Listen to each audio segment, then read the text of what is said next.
Hello, I'm sorry, I got interrupted.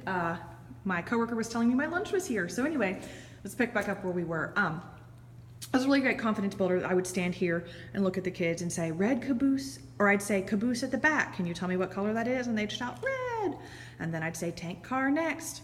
And then they'd say orange. And then yellow hopper car. So it continues on. Green cattle car, blue gondola car, purple box car,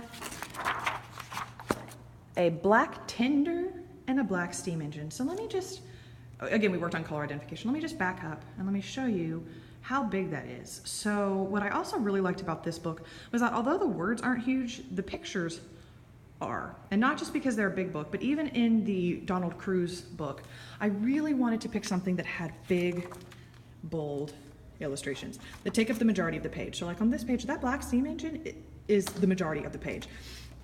So for big groups, you know, and one of the things about this that I wanted to be inclusive is that even with a big group, the kids who were sitting way at the back, they can still see the pictures, and that was important to me. And for those children who have visual challenges, I wanted them to be able to see it. And I also wanted to be able to make it as interactive as possible because I have just, that, you know, that's what works with this group I found from observing them, but it's also what works for me as a storytime presenter.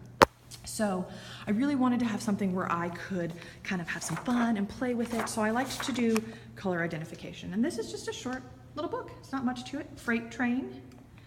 It's got that beautiful steam moving. And the kids shouted, "It's blurring!" at this point, which was cute. Going through tunnels.